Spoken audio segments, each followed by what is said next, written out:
Hello and welcome back to the coding lesson exploring AsyncIO's internal mechanism. So, in this lesson, we will diving into the internals of AsyncIO, giving you a closer look at how it manages tasks and schedules execution. This coding example will provide a hands-on demonstration of creating a custom task scheduler which simulates some of the AsyncIO's scheduling behaviors in a simplified manner. So, let's get started.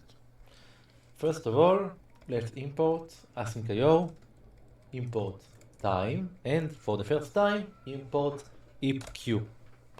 So, now let's create a class. We will call it simple task scheduler. Okay, now let's create the init. The init will contain an empty list of tasks. Now let's create our first function. We will call it add task. Add task will get the coroutine and then the delay. Okay, now this function will schedule a coroutine to be executed after a delay. So the execute time will be equal to time.time plus delay, and let's add the task, the execution time and the coroutine to the tasks. So we will push the execution time and the coroutine. That's all. Now let's create our async def run. So async def run. This function will run scheduled tasks simulating an event loop. So while self.tasks, what we want to do, we want to execute time and coroutine will be equal to heap.pop self.tasks. Because we pushed the execution time and the coroutine, so we can pop it from the heap. The time is time.now, and let's do something like that. If now is smaller than execution time, we will wait until it's time to execute the tasks. So await AsyncIO.sleep for execution time minus now. Okay, now let's try to print executing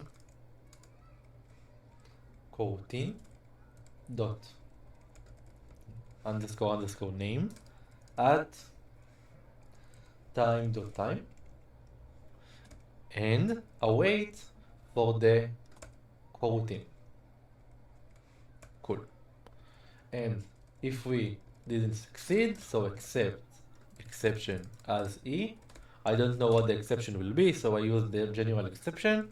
Print task with the name of core name raised, and let's print the error. Cool. Now we finished with the class. Let's continue to the next function. The next function is async def sample task. We will create a sample task, print task executed at time.time. Okay, that's all. And now we can write our main. So async def main. Let's create the scheduler. It will be equal to simple task scheduler. Now let's add tasks to the scheduler. So we need to add the function, the coroutine, and we need to add delay. So this one schedule sample tasks to run after 2 seconds, and this one schedule another sample task to run after 1 second. And in the end, we will to execute the scheduled task, await, scheduler dot run. If we will not run this command, nothing will run because it's on the add task only add the data to the heap, but the run actually run the commands. And in the end, AsyncIO dot run main. Okay, let's run the code. So we get executing sample task at some second and task executed at the same second, and then executing sample task at task executed at some second, and we can see that the difference between each one from this to this is 1 second, because I guess this one ran first, and after 1 second this one finished. If I will increase it to 3, we will see the differences it is 2 seconds. So as you can see, 28 and 30. So let's explain the code deeply. Okay, I will go to this part. So simple task scheduler class. This class represents a basic task scheduler similar to an event loop, but specified. It can schedule coroutines to be executed after a specific delay. The add task method schedules a coroutine to be executed after a certain delay in seconds. Tasks are sorted in a min heap based on their execution time to ensure that the earliest task is executed next. So the run method, this function, acts as a simple event loop executing scheduled tasks based on their execution time. It uses AsyncIO.sleep to wait without blocking until it's time for the next task to execute. The sample tasks coroutine, this one, has a simple coroutine function that prints the current time, simulating a task to be scheduled and run. The main coroutine, this part, creates an instance of a simple task scheduler, schedules tasks with different delays, and starts the scheduler.